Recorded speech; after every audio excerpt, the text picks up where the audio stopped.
ಗೃಹಲಕ್ಷ್ಮಿ ಯೋಜನೆಯ ಹಣ ಜಮಾ ಆಗಿರುವ ಬಗ್ಗೆ ನಾನು ಸದನಕ್ಕೆ ಯಾವುದೇ ತಪ್ಪು ಮಾಹಿತಿಯನ್ನು ನೀಡಿಲ್ಲ. ಈವರೆಗೆ 23 ಕಂತುಗಳ ಹಣವನ್ನು ಫಲಾನುಭವಿಗಳ ಖಾತೆಗೆ ಸಂದಾಯ ಮಾಡಲಾಗಿದೆ ಎಂದು ತಿಳಿಸಿದ್ದೇನೆ ಎಂದು ಮಹಿಳಾ ಮತ್ತು ಮಕ್ಕಳ ಕಲ್ಯಾಣ ಸಚಿವೆ ಲಕ್ಷ್ಮೀ ಹೆಬ್ಬಾಳ್ಕರ್ ತಿಳಿಸಿದ್ದಾರೆ. ಬೆಳಗಾವಿ ಸುವರ್ಣ ವಿಧಾನಸೌಧದಲ್ಲಿ ಸುದ್ದಿಗಾರರೊಂದಿಗೆ ಮಾತನಾಡಿದ ಅವರು, ಸಚಿವರು ನಾನು ಗೃಹಲಕ್ಷ್ಮಿ ಯೋಜನೆಯನ್ನು ಜಾರಿಗೆ ತಂದಾಗಿನಿಂದಲೂ ಈ ಯೋಜನೆಯನ್ನು ಬಿಜೆಪಿ ನಾಯಕರು ಟೀಕಿಸುತ್ತಲೇ ಬಂದಿದ್ದರು. ಹಾದಿ ಬೀದಿಯಲ್ಲಿ ಯೋಜನೆಯ ವಿರುದ್ಧ ಹೋರಾಟ ಮಾಡಿ ಮಾತನಾಡಿದ್ದರು. ಈಗ ಗೃಹಲಕ್ಷ್ಮಿ ಯೋಜನೆ ಯಶಸ್ವಿಯಾಗಿದ್ದು ಕೋಟ್ಯಾಂತರ ಮಹಿಳೆಯರ ಬದುಕಿಗೆ ಆಸರೆಯಾಗಿದೆ. ಈಗ ಇದ್ದಕ್ಕಿದ್ದಂತೆ ಬಿಜೆಪಿ ನಾಯಕರಿಗೆ ಗೃಹಲಕ್ಷ್ಮಿ ಯೋಜನೆಯ ಬಗ್ಗೆ ಕಾಳಜಿ ಶುರುವಾಗಿದೆ ಎಂದರು. 2 ತಿಂಗಳ ಗೃಹಲಕ್ಷ್ಮಿ ಯೋಜನೆಯ ಹಣ ಖಾತೆಗೆ ಜಮಾ ಆಗಿಲ್ಲ. ಅದನ್ನು ಹಾಕಿಸುವ ಕೆಲಸ ಮಾಡುತ್ತೀವಿ. ಗೃಹಲಕ್ಷ್ಮಿ ಯೋಜನೆಯ ಬಗ್ಗೆ ಯಾವುದೇ ಗೊಂದಲವೂ ಇಲ್ಲ. ಗೊಂದಲಗಳು ಬೇಡ. ಅನಗತ್ಯವಾಗಿ ಬಿಜೆಪಿಯವರು ಗೃಹಲಕ್ಷ್ಮಿ ಯೋಜನೆಯ ಯಶಸ್ವಿಗೆ ಮಸಿ ಬಳಿಯುವ ಕೆಲಸ ಮಾಡುತ್ತಿದ್ದಾರೆ ಎಂದು ಆಕ್ರೋಶ ವ್ಯಕ್ತಪಡಿಸಿದರು. ಕಂತುಗಳ ಲೆಕ್ಕದಲ್ಲಿ ನಾನು ಸದನಕ್ಕೆ ಮಾಹಿತಿ ನೀಡಿದ್ದೆ. ಆದರೆ ಫೆಬ್ರವರಿ ಮಾರ್ಚ್ ತಿಂಗಳ ಹಣ ಸಂದಾಯ ಆಗಿಲ್ಲ ಎಂದು ವಿರೋಧ ಪಕ್ಷದವರು ಪ್ರಶ್ನಿಸಿದಾಗ ನಾನು ಹಣಕಾಸು ಇಲಾಖೆ ಹೊಂದಿರುವ ಮುಖ್ಯಮಂತ್ರಿ ಸಿದ್ದರಾಮಯ್ಯನವರ ಜೊತೆ ಚರ್ಚೆ ನಡೆಸಿದ್ದೆ. ನಾನು ಇದರ ಬಗ್ಗೆ ವಿಷಾದ ವ್ಯಕ್ತಪಡಿಸಿದ್ದು, ಜಮಾ ಆಗದಿದ್ದರೆ ಹಣವನ್ನ ಹಾಕುವುದಾಗಿ ಮುಖ್ಯಮಂತ್ರಿಗಳು ಭರವಸೆ ನೀಡಿದ್ದಾರೆ ಎಂದು ಸಚಿವರು ಹೇಳಿದರು.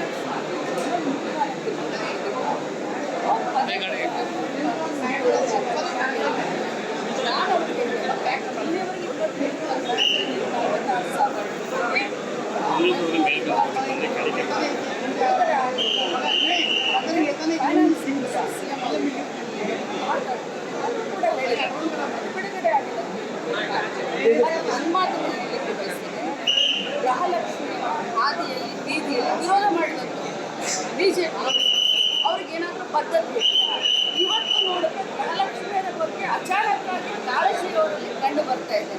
ಯಾಕೆ ಗೃಹಲಕ್ಷ್ಮಿ ಯೋಜನೆ ಅಷ್ಟೊಂದು ಜನಪ್ರಿಯ ಆಗಿದ್ರೆ ಯಶಸ್ವಿ ಆಗಿದ್ರೆ ಅದನ್ನು ನೋಡ್ಲಿಕ್ಕೆ ಆಗ್ತಾಯಿಲ್ಲ. ಏನಾದರೂ ಮಾಡಿ ಗೃಹಲಕ್ಷ್ಮಿಯ ಒಂದು ಯಶಸ್ಸನ್ನು ಏನಾದರೂ ಮಸಿ ಬಳಿಬೇಕು ಅನ್ನೋ ಒಂದೇ ಒಂದು ಉದ್ದೇಶವಿಲ್ಲ. ಯಾವ ಕಾರಣಕ್ಕೆ ಇಷ್ಟೊಂದು ಪ್ರೀತಿ ಬಂದಿದೆ ಗೃಹಲಕ್ಷ್ಮಿ ಮೇಲೆ ಹಾದಿಯಲ್ಲಿ ಬೀದಿಯಲ್ಲಿ ಚೆಕ್ಕ ಮಾಡ್ಕೊಂಡು ಹೋಗುವಂಥದ್ದು ಅದಕ್ಕೋಸ್ಕರ ಮಾಡಿ ಆಯಿತು. ಸದನವನ್ನಂತೂ ನಾನು ತಿಳ್ಕೊಳ್ಳುವಂಥ ದಾರಿ ಕೆಲಸ ಮಾಡಿಲ್ಲ.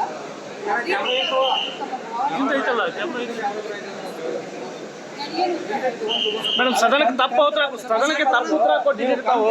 ಅಧಿಕಾರಿಗಳ ಮಂತ್ರ ಕೊಟ್ಟಿದ್ದಾನೆ ಈಗ ಗೊಂದಲಕ್ಕೆ ಕಾರಣ ಆಯ್ತಾ ಅಂತ.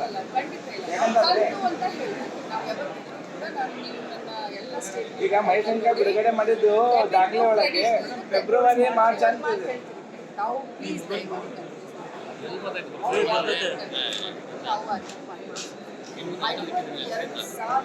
ಮುಂದೆ ಇಟ್ಟಿಯಲ್ಲ ಒಂದಲ್ಲ ಎರಡಲ್ಲ ಮೂರಲ್ಲ 4 52,000 ಕೋಟಿ ಹಾಕಿದಾಗ ನಮಗೆ 2 ತಿಂಗಳು ಹಾಕಲಿಕ್ಕೆ ನಮಗೆ ಬದ್ಧತೆ ಇದೆ. 2 ತಿಂಗಳು ಹಾಕಿಲ್ಲ, 3 ತಿಂಗಳು ಹಾಕಿಲ್ಲ. ಇದು ನಿರಂತರವಾಗಿ ನಡೀತಾ ಇರೋದು.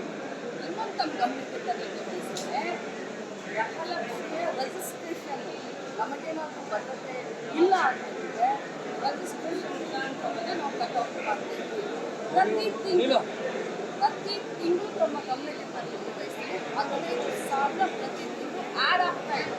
ನಾವು ಕಟ್ಆಫ್ ಇಲ್ಲ ನಮ್ಮ ಸರ್ಕಾರಕ್ಕೆ ಹೊರೆ ಅಂತ ಆದರೆ ಇಲ್ಲ ಅಂತ ಇವರು ಹೇಳಿರೋ ನಾವು 15,000 ಯಾಕೆ ನಾವು ಬರ್ಡನ್ ಮಾಡ್ತೀವಿ? 15,000 ಜನ ಹೆಚ್ಚಾದರೆ ಎಷ್ಟು ದುಡ್ಡು ಕೊಡ್ಬೇಕು ನಾವು?